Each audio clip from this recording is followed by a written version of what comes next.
Esse é o terceiro estudo sobre o mesmo tema central, que fala do cérebro global, e que é basicamente uma conclusão do conceito da influência desse cérebro global na transformação da nossa humanidade, não é? Já fizemos uma palestra sobre a questão da ética e a desigualdade social, né? A desigualdade, o desafio, a ética como desafio à desigualdade. Depois fizemos uma palestra sobre competição e cooperação, sempre focando na questão do cérebro global. E agora nós vamos falar alguma coisa sobre a nova ciência da vida. É claro que não tem como falar da nova ciência da vida se nós não recordarmos algumas coisinhas que foram ditas nas outras duas aulas, porque essa aula praticamente é um fecho dessa ideia central, né? Porque a nossa preocupação realmente em focar o cérebro global, que é uma realidade hoje. O que é esse cérebro global e o que ele pode nos proporcionar, né, hoje e no futuro? Essa seria a ideia, ok? Então, na primeira das palestras, nós falamos bastante sobre esse cérebro global. Aqui nós vamos fazer um breve resumo daquilo que nós consideramos mais importante para as nossas conclusões de hoje, né? Então, foi dito assim para vocês, isso aqui, nem todos vocês estavam aqui, né? No ICEB acontece essas coisas, né? É o mesmo tema com várias palestras, a gente tem que recordar, porque senão o pessoal fica perdido. Ele está falando isso por quê, né? Apesar de já ter sido dito antes, o que é importante sobre o tema central, nós vamos abordar agora. Então, o cérebro global é uma metáfora usada para a rede global inteligente, formada pelas pessoas, pelas tecnologias de informação e comunicação, que as conectam como um todo orgânico. Então, isso tem a ver com a chamada internet, né? À medida que a internet ela vai se tornando mais rápida, e realmente vai se tornando mais rápida, mais inteligente, né? Ubíqua, quer dizer, está disponível em todos os lugares, né? E inclusiva, não exclui ninguém, porque a internet não é propriedade de ninguém, ela está aí, está disponível, né? Ela tende a conectar cada vez mais pessoas num único sistema. E é um sistema de processamento da informação, todo tipo de informação que a gente puder colocar lá. Quando eu cheguei aqui, estava conversando com o Luiz dizendo do interesse dele de botar um acervo que ele tem, né, disponibilizado aí na internet. Para aqueles que tiverem curiosidade, que pesquisarem, quiserem saber sobre aqueles assuntos que ele amealhou e grupou durante a vida dele, está lá. Pode não servir para ninguém, mas pode servir para muita gente, né, como fonte de pesquisa e outras coisas mais, né? Então, ele compara esse grande sistema que conecta os computadores do mundo inteiro como se fosse um cérebro para o planeta Terra. Porque o que o cérebro faz? Ele recebe estímulos, né? São questões, processa e faz com que a gente responda. A internet faz exatamente assim, a gente abre, coloca lá o que a gente quer, pesquisa e recebe de volta aquilo que a gente pretende. Então, funciona como se fosse realmente um cérebro para o planeta inteiro, uma vez que o planeta todo está ligado nessa rede. E ela é uma realidade. Não dá para nós pensarmos que no futuro a gente não deve deixar as crianças entrarem na internet, porque isso não tem mais como evitar. Essa é a realidade das gerações que estão chegando. E é uma realidade que vocês vão ver que é necessária. Porque isso, na realidade, é um grande instrumento, uma grande ferramenta, que traz boas consequências. É claro que tudo que se desenvolve pode ser usado para o mal ou para o bem, né? Lá se inventou o avião, conseguiu o mais pesado que o ar conseguiu voar, era muito bom, transportava as pessoas, mas aquilo é usado como máquina de guerra. Isso é uma disfunção de um invento. Essas disfunções, elas sempre vão existir em todas as coisas que o homem desenvolve. Então, a internet não é ruim porque algumas pessoas fazem mau uso dela, né? Mas o que se percebe é que ela vai se regulando, ela vai se auto-organizando e vai eliminando esses lixos, essas coisas que não têm valor agregado. Ela elimina por não haver mais interesse. Obviamente, o usuário da internet é o homem, é o ser humano pleno. E é ele que desenvolve o interesse e busca as coisas dentro desse cérebro global, né? Nos trabalhos sobre o cérebro global, os pesquisadores colocam dois princípios presentes. O primeiro é o princípio relacional, ou seja, fica claro que um fenômeno nunca existe por conta própria, isolado. Uma coisa só existe quando tomada em relação à outra, seja por conexão à outra ou por distinção da outra, não importa, né? E só fazem sentido quando estiverem colocados numa rede abrangente ou num sistema, num conjunto. Então, um fenômeno isolado não tem sentido. Ele só consegue ser medido, percebido, quando comparado, quando conectado, combinado ao outro, ou mesmo quando percebido de forma distinta ao outro. Então, esse é um princípio que faz parte desse cérebro global. O outro é um princípio de Darwin, usado lá na evolução das espécies, e que se aplica diretamente nesse cérebro global. Porque existe uma variação, uma mudança, uma variação, e uma seleção natural dos resultados que demonstram ser os mais aptos. Eles vão ficando.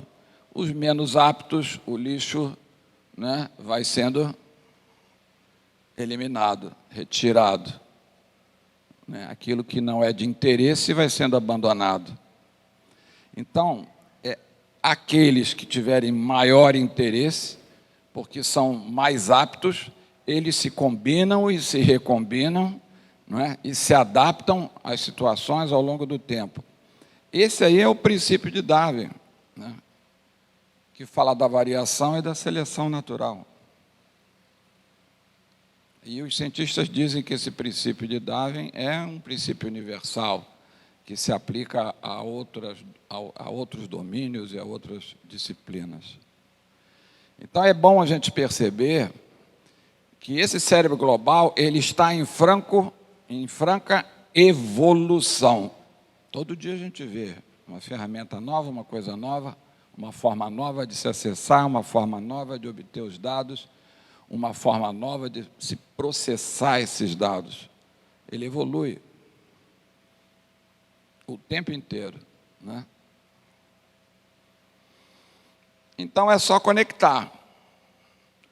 Vamos pensar nesse cérebro global como um sistema nervoso global que é pulverizado, não é centralizado. Ele é pulverizado, ele está distribuído no planeta.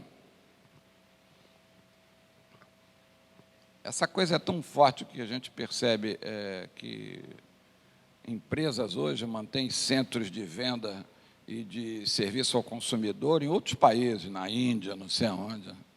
E as pessoas ligam para a tua casa, estão lá em outro país, e tratando dos mesmos interesses. É isso que esse cérebro global permite. Ele reduz os espaços. Dizem que o maior inimigo da aviação, das companhias de aviação, não é? Não é a criação de um outro tipo de avião ou de um outro tipo de meio de transporte. É exatamente a rapidez com que a informação é processada. Hoje a gente faz na internet, a gente faz conferência. Eu não preciso viajar para tratar de determinados assuntos. Cada um fica no seu local e nós conversamos, né? Então, a utilização desse cérebro que evolui constantemente vai nos levar, com certeza, a um mundo melhor, né? Com certeza. Senão ele não estaria aí. E é isso que nós vamos concluir lá no final. Então, é só conectar. Ele é coletivo, não é de propriedade de ninguém, de propriedade individual, ele é coletivo. À medida que milhões acessam a internet, usando plataformas de código aberto e processos de crowdsourcing, né, que é um sistema aberto, o cérebro global irá evoluir para uma versão humana da computação de alto desempenho. Olha o que está escrito aqui. O cérebro global irá evoluir para uma versão humana da computação de alto desempenho.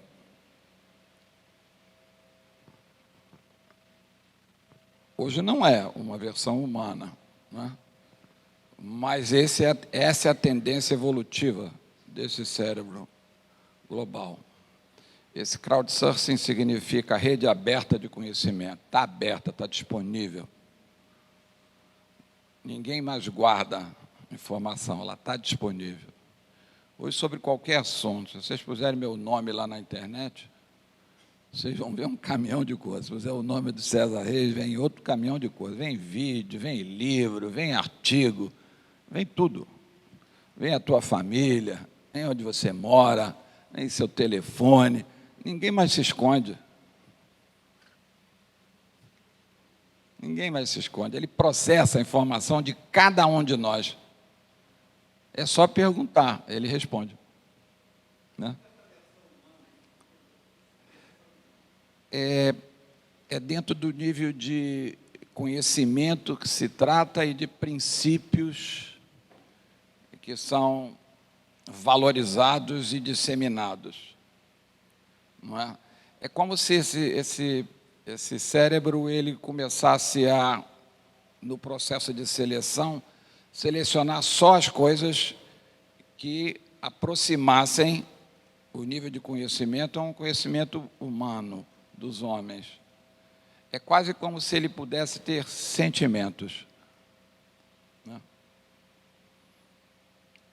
Dizem aí os estudiosos que é para lá que nós vamos. É quase como se o robô pudesse sentir algo, né? Bom, nosso assunto de hoje é nova ciência da vida. E o que essa nova ciência da vida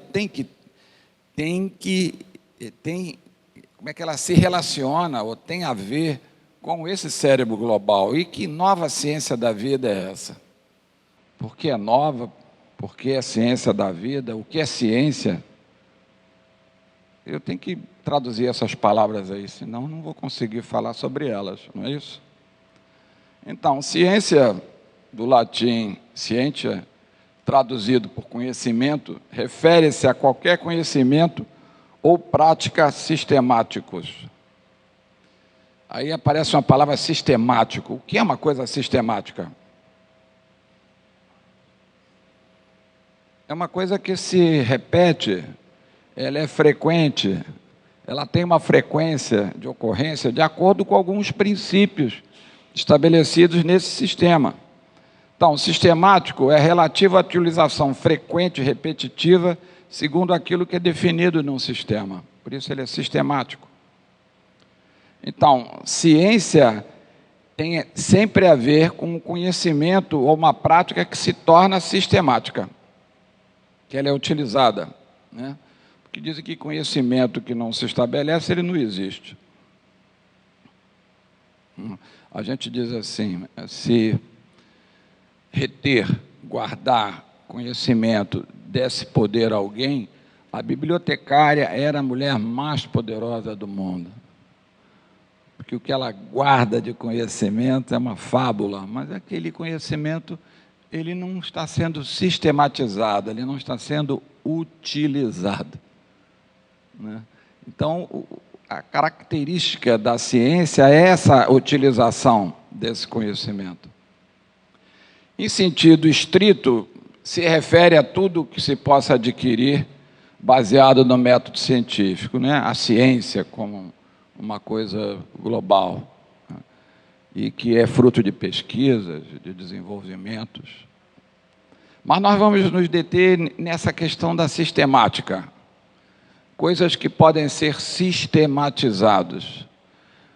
Por exemplo, princípios que podem começar a ser melhor percebidos, melhor aceitos, e podem se transformar em condutas mais valorizadas, que estejam de acordo com esses princípios, a relação entre a ética e a moral, né? Quanto mais alinhados nós estivermos na disseminação desses princípios, de acordo com a lei natural, de acordo com a lei de Deus, que nos mostra qual é a diferença entre o que é bom e é ruim, onde é o bem e onde é o mal, não é? Mais humanizado nós vamos estar, viu, Luiz? É por aí. Bom, poderíamos definir, então, ciência da vida, arriscando, como um conjunto de conhecimentos e práticas pertinentes à relação do homem consigo mesmo, a relação do homem com o meio ambiente físico e natural, a relação do homem com o outro, seja esse outro individualmente ou socialmente, coletivamente. Então, essas práticas e esses conhecimentos seriam seguidos e aplicados de forma sistemática. Para quê? Para que a gente possa atingir o equilíbrio, a paz, o bem-estar na vida, né? O objetivo da ética é o bem, é o bem-estar. E aí eu me lembrei aqui da ecosofia. Isso foi colocado aqui há anos atrás, aqui numa palestra. A ecologia pessoal ou mental, eu comigo mesmo; ambiental, eu com o meio ambiente; a social, eu com a sociedade, né?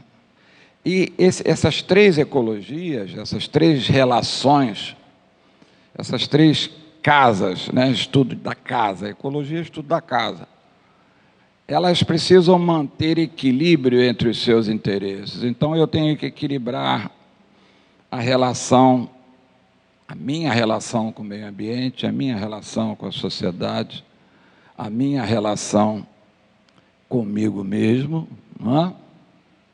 E a relação da sociedade com o meio ambiente.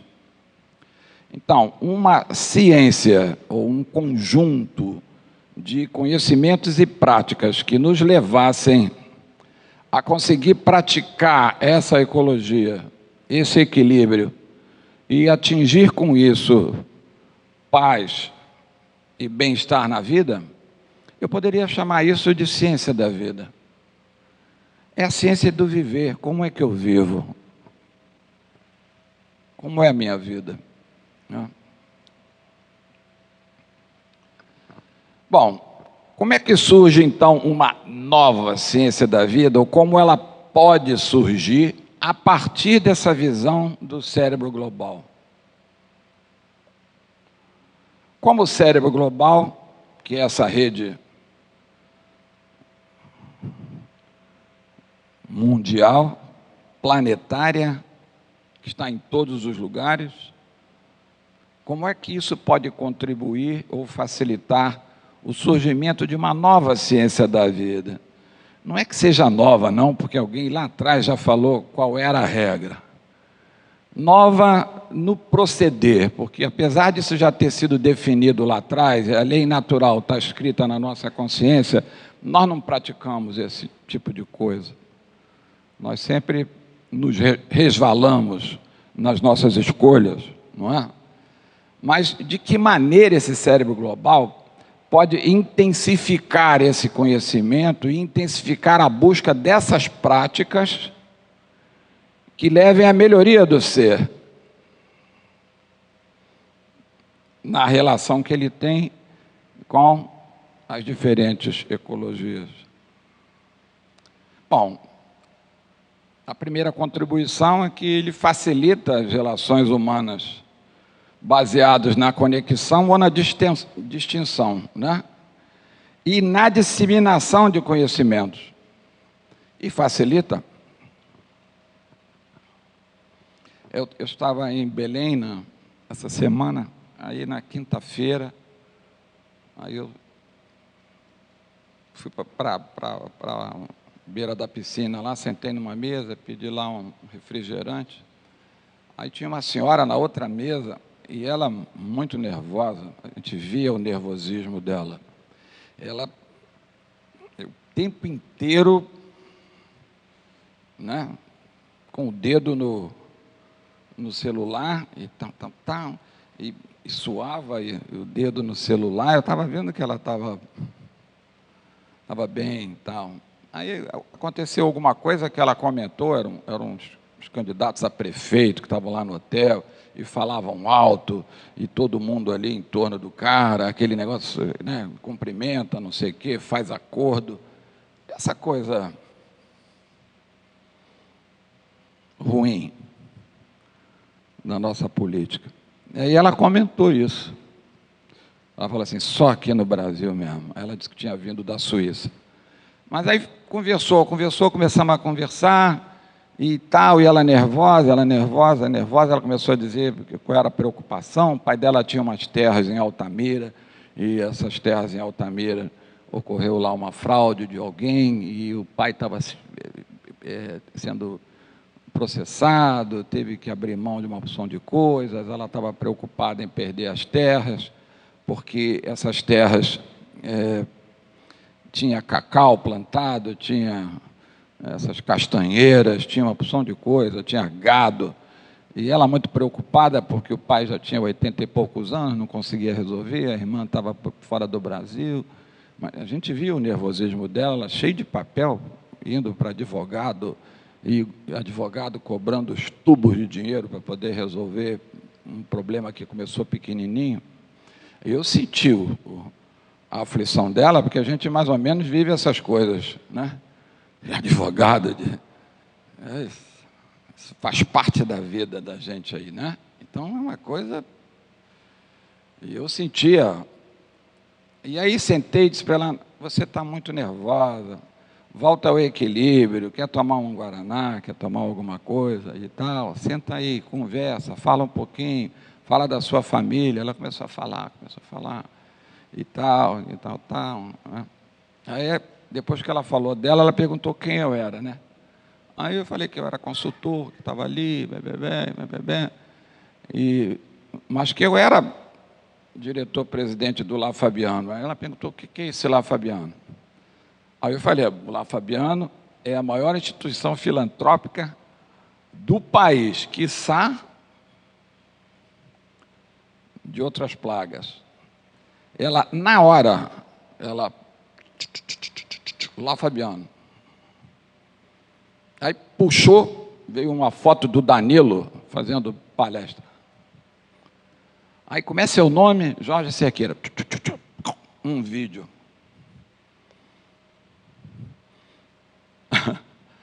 Aí tá bom, foi um prazer subir, não sei o quê. Aí ela, WhatsApp. Nossa, estou vendo aqui as suas palestras. Nossa, você fala muito bem. Eu vou ver todas. Eu digo, não vai dar para você ver todas, mas, né? Porque tem muitas. Mas vejam o que é esse cérebro global. Olha as relações humanas facilitadas, né? Também faz a seleção natural e a combinação ou a recombinação desses resultados mais rápidos. E aí promove a evolução dos conhecimentos. Os conhecimentos vão sendo promovidos. não é? Melhor aceitos, os outros abandonados, né? Alguns alterados. Gera a tendência também de uma versão humana, de alto desempenho, com alta capacidade de registrar, armazenar e processar informações de interesse do homem, aquilo ligado aos interesses humanos. E como é um bem coletivo e não é de propriedade de ninguém, está acessível em todas as partes e regiões do mundo, influenciando mudança de cultura, porque cultura se modifica. E, portanto, mudança de costumes, porque costumes também se modificam. E mudança de pensamento, porque pensamentos e ideias também se modificam. Mudança de princípios éticos, porque esses princípios éticos também se modificam.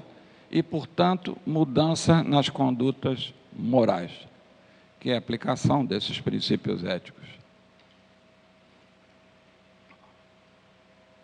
O cérebro global facilita o surgimento de uma nova era. Facilita o surgimento de uma nova era. Então, isso não é uma ferramenta que veio e vai passar, não. Ela veio e vai ficar, e cada vez mais evoluída, né? Então, essa nova era que a gente fala tanto aí, o cérebro global facilita isso.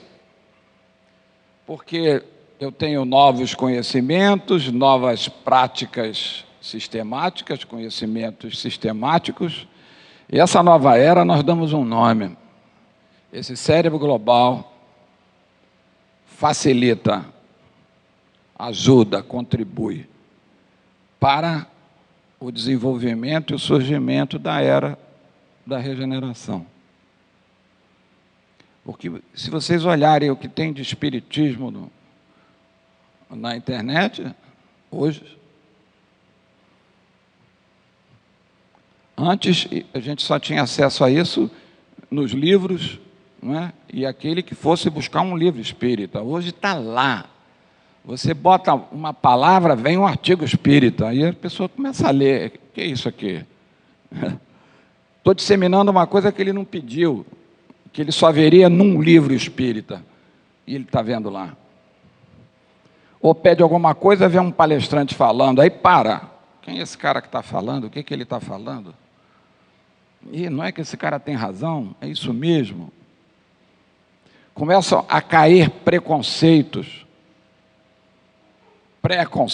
eles começam a ser derrubados na medida que as pessoas têm acesso à informação.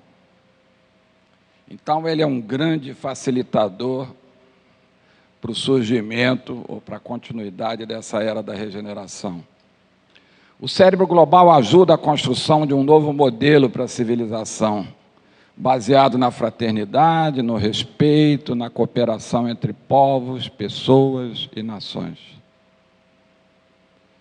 O cérebro global facilita a redução das desigualdades e a busca de uma unidade em toda a diversidade existente no planeta.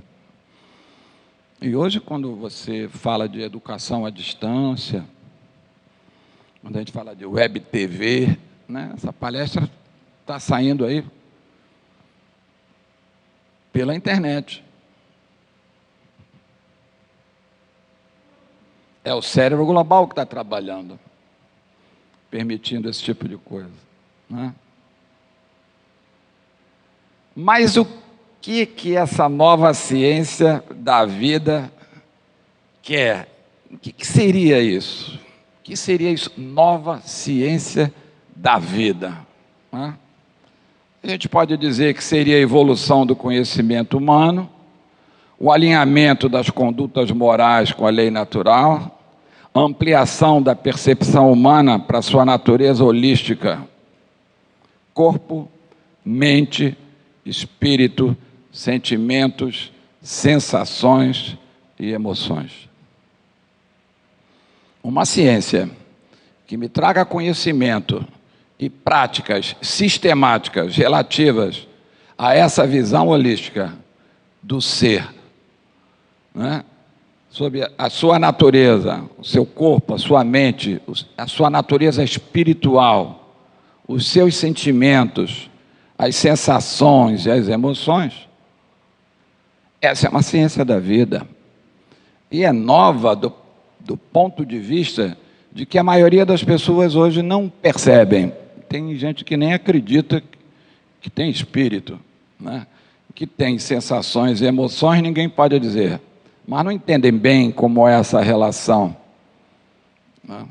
O que o sentimento tem a ver com isso? E a professora estava aqui dando aula falando exatamente do orgulho, de uma série de coisas, que são os nossos sentimentos, as nossas ilusões, não é?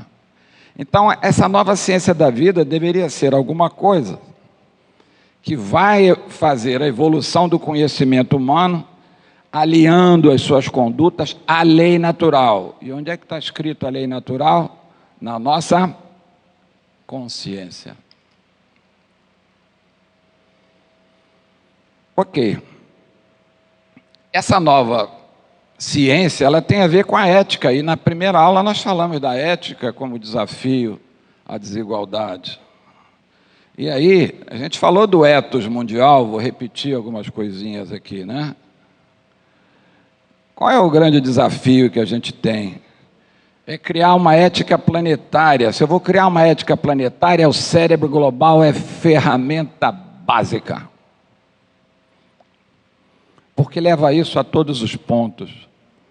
Então, essa ética, ela tem que enfrentar, de sair da injustiça social mundial, né? E a alarmante injustiça ecológica. Senão ela não é ética. Esses princípios não servem. E aí o processo de seleção natural do próprio cérebro global faz com que essas coisas sejam transmitidas, disseminadas, criticadas e combatidas. Por isso é que se torna mais humano, viu, Luiz? Porque o sentimento do homem vai fazendo esse processo de seleção nessas informações.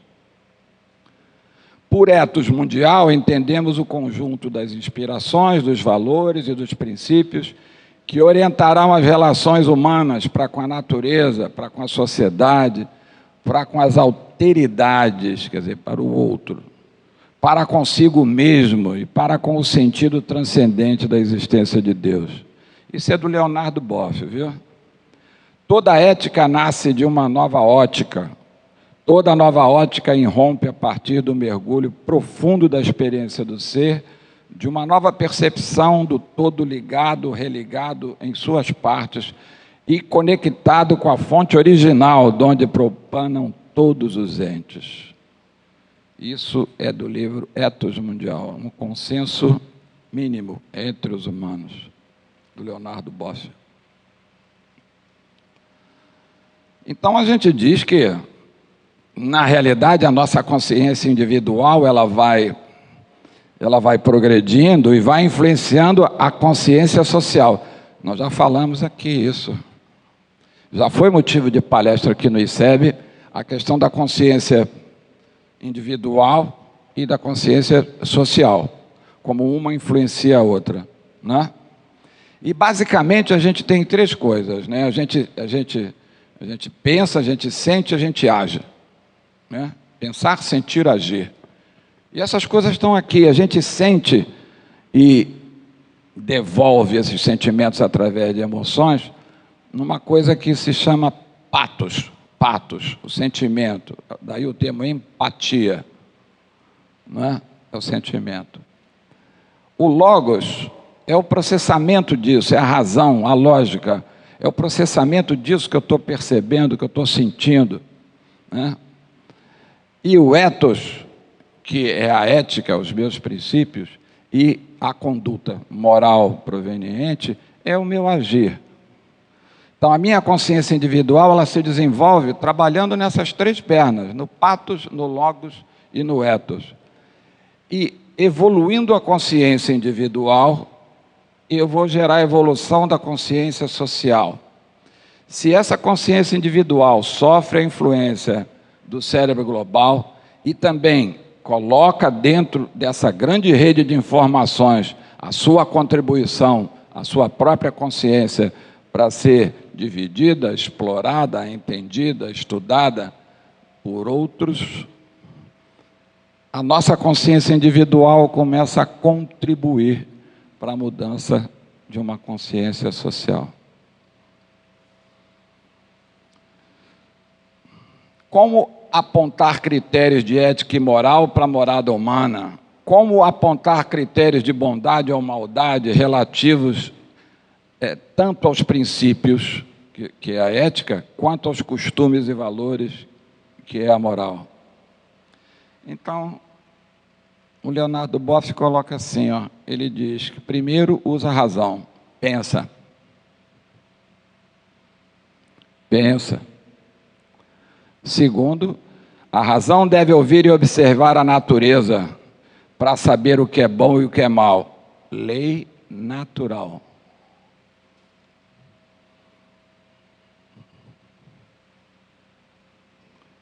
E então encontrar as referências comuns para os comportamentos morais da sociedade. Assim que se deve agir, não é?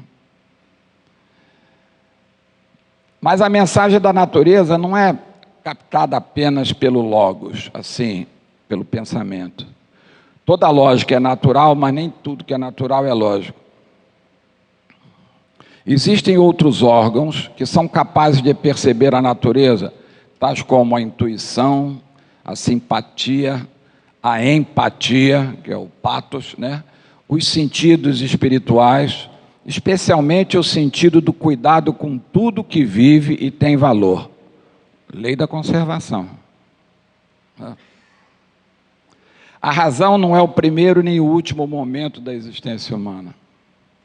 Então se coloca assim, ó, aqui está a razão, o logos, abaixo da razão existe a afetividade, a empatia e o cuidado essencial. Existem as experiências e as conquistas do ser em evolução. Nós trazemos essas conquistas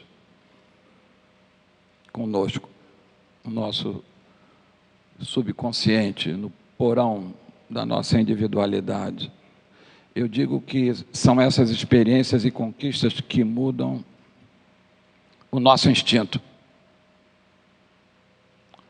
O que tem o instinto a ver com isso? É como eu percebo assim, eu vou acumulando as experiências e aquilo que eu realmente incorporo no meu ser, eu não perco mais. Portanto, numa próxima, aquilo para mim vai funcionar por instinto. Eu nem vou pensar. Eu já sou aquilo. Eu sou daquele jeito. Não é? Então, nós, ao passarmos de seres animais, tipicamente animais, para seres hominais, trouxemos um instinto essencialmente em cima da conservação, da reprodução, não é? E começamos a usar a razão e as nossas experiências e fomos acumulando, através dos nossos sentimentos, das nossas emoções, das nossas relações, fomos acumulando essas coisas e pelo exercício disso daí, fomos adquirindo, conquistando novos valores que são incorporados ao nosso ser. E tudo que é incorporado ao nosso ser é incorporado ao nosso instinto. É como a gente diz assim, essa pessoa é muito boa, mas ela nem sabe que é boa. Ela é boa. Em qualquer situação ela é boa. Ela não pensa para ser boa, ela é boa. Ela é boa por instinto. Isso faz parte dela. Ela já ultrapassou esse estágio, já incorporou isso, né? Então, as experiências e as conquistas do ser em evolução estão abaixo da razão. Ele não pensa. A pessoa não, vou pensar que devo ser bom ou não devo ser bom. Ele não pensa, é bom. É porque é. Não passa no logos, não passa na razão. E acima da razão existe a intuição, a experiência espiritual, a descoberta do eu no todo e do todo no eu, Quem sou eu nesse todo e o que esse todo representa para mim? A interconectividade de tudo com tudo. Isso está acima da razão.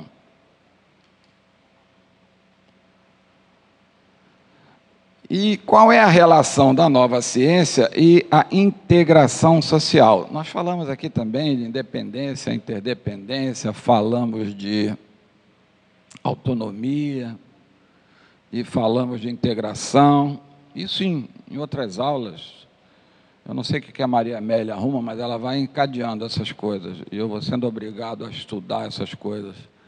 Né? Mas falamos disso tudo e no final a gente vê que está tudo interconectado. Né? Tudo tem a ver com tudo. A nova ciência e a autonomia e independência. E nós vimos aqui, independência é a desassociação de um ser em relação a outro, do qual dependia ou era por ele dominado. É o estado de quem ou do que tem liberdade ou autonomia. Pensar, sentir, agir. A autonomia tem a ver com o pensamento e o sentimento, e a independência tem a ver com sentimento e ação. A autonomia é uma faculdade, a independência é um estado. Autonomia significa a capacidade de exercer o autogoverno, a autorregulação, a livre escolha, a privacidade, a liberdade individual e a independência moral. Refere-se à liberdade de experienciar os eventos da vida com harmonia com os próprios sentimentos e necessidades. Quanto mais autonomia eu tiver, mais independência eu tiver, mais eu vou ser útil no uso desse cérebro global. Né? Chamamos de integração social um consenso acerca de um corpo de valores, o que não implica acordo total acerca do modo como esses valores se refletem em normas concretas. Né? Mas é um consenso. A gente já começa a aceitar que determinadas condutas não se coadunam. Não são condutas humanas. Isso não serve para a humanidade. No momento em que eu já começo a perceber isso, eu estou consensando acerca de um conjunto de valores. Eu não preciso reunir as pessoas numa assembleia e dizer, vamos consensar os valores. Eles vão surgindo. Eles vão surgindo como fruto da evolução humana e do acesso que o homem tem a tudo que ocorre no mundo inteiro em tempo real. Esse acesso é que leva a pensarmos o que nós somos e o que nós fazemos de diferente nesse mundo em que a gente vive e que deixamos que determinadas coisas ocorram, ou se aquilo está ou não está na nossa decisão de permitir ou não permitir que determinadas coisas aconteçam. Cooperação voluntária e associação em funções, o que inclui interdependência na divisão do trabalho.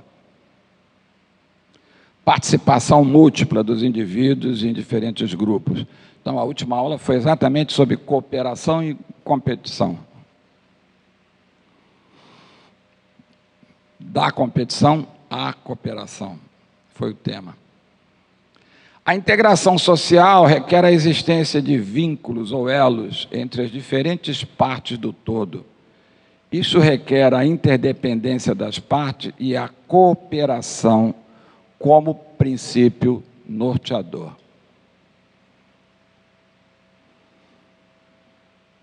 Então, da competição à cooperação, a cooperação, a união para o bem comum, se efetivamente aplicados, podem levar a maior facilidade de obtenção da chamada paz social, da harmonização das relações humanas, pois aquilo que se faz em conjunto se faz melhor e se preserva mais. O sistema cooperativista é um elemento realizador da justiça social, de respeito amplo ao princípio da dignidade da pessoa humana.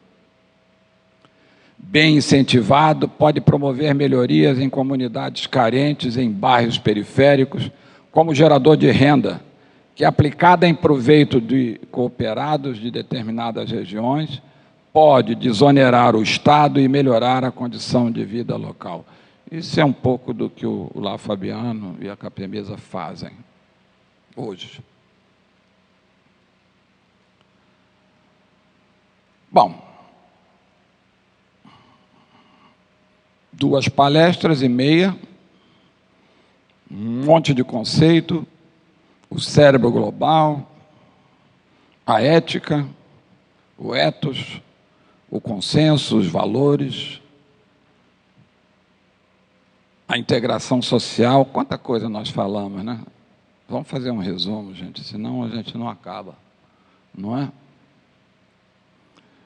Primeiro resumo. O cérebro global tem nele o princípio da relação, que diz que ou eu estou conectado ou eu sou distinto, não é? E eu estou sempre numa rede ou num sistema. O princípio da evolução, que diz que há a seleção natural e combinação ou recombinação dos resultados mais aptos. Esses ficam, os outros saem. Esse sistema é cada vez mais complexo. Existe o aumento da capacidade de se adaptar. Isso é inteligência. Inteligência é aumento da capacidade de adaptação. Então, esse sistema é inteligente. Porque ele se adapta, né?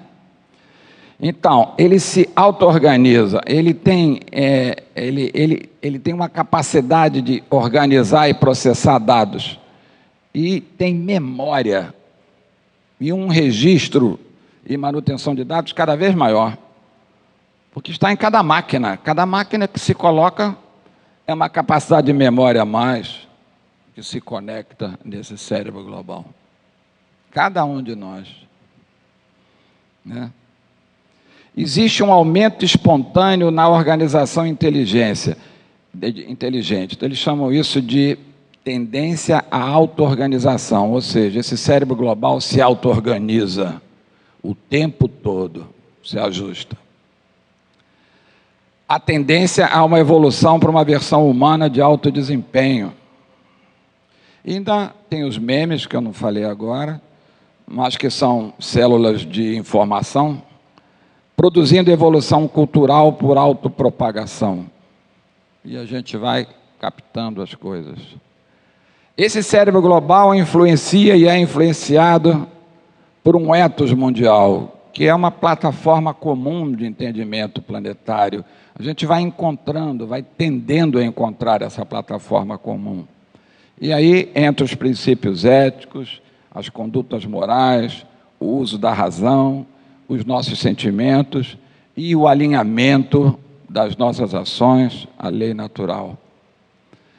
Esse ethos mundial, ele vai nos incentivando a levar princípios que nos convidem à fraternidade, à redução das desigualdades e à busca de uma unidade em toda a diversidade que existe. Ainda o cérebro global, com todas aquelas características de memória, conhecimento, inteligência, auto-organização, relação, distinção ou conexão, evolução, humanização e por aí vai, me ajuda a pensar, sentir e agir. Me ajuda a desenvolver autonomia e independência moral. Me ajuda a sair de uma postura competitiva para uma postura cooperativa. De uma postura de independência para uma postura de interdependência. Para uma postura individual para uma postura coletiva. Portanto, nos leva há uma integração social maior.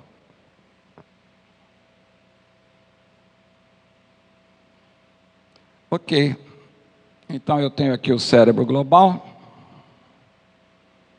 tenho a nova ciência da vida, que eu já tentei traduzir para vocês, e isso vai gerar um novo modelo civilizatório. Isso aqui também já foi fruto de palestra anterior, esse novo modelo civilizatório. Isso são coisas de Maria Amélia. O que é esse novo modelo civilizatório? Consciência ecológica, liberdade, igualdade, fraternidade, cultura da paz, educação holística, unidade na diversidade. Isso vai produzir um novo homem na face da Terra. Uma nova era, que nós vamos chamar de era da regeneração, baseada na civilização da sabedoria, não é do conhecimento, é da sabedoria. Um homem noéticos, intuitivo, consciente, co-criador e holístico. Então, essa nova ciência da vida é a ciência da era da regeneração. E o cérebro global, com toda a sua evolução, é uma ferramenta poderosa que vai nos ajudar a construir essa nova era. Regenerar, gerar de novo, reconstruir, corrigir moralmente, gerando solidariedade como premissa, que é o cumprimento da lei de justiça, amor e caridade na sua maior pureza, gerando respeito à vida em todas as suas formas, respeito aos direitos essenciais, meio ambiente saudável, liberdade de pensamento, liberdade de escolha, direito à educação, prática da justiça social, ausência de discriminação, igualdade de oportunidades, erradicação da miséria e da fome, vida mais longa e mais saudável, visão na vida futura, a ciência descobrindo o espírito e se unindo à filosofia e à religião, virtudes predominando sobre os defeitos, comunidades planejadas com a valorização da família, busca do conhecimento e da sabedoria. Então, essa nova era da regeneração, vai fazer com que o homem caminhe em direção à luz. Somos viajores em direção à luz. Noéticos, conscientes, co-criadores, holísticos, intuitivos e fraternos. E a regra não é a regra de Descartes, né, que diz penso, logo existo. A regra é aquela que o Cristo nos deixou. Amo, logo existo. Isso foi o que eu consegui trazer para vocês aqui. Foi o que eu consegui traduzir como a influência desse cérebro global, dessa metáfora, dessa grande rede que não tem dono, na transformação do homem, na busca de um mundo melhor. A última mensagem é uma que o César gosta muito, é ver as letrinhas caindo. Muita paz para todos, é o que eu desejo. Muito obrigado.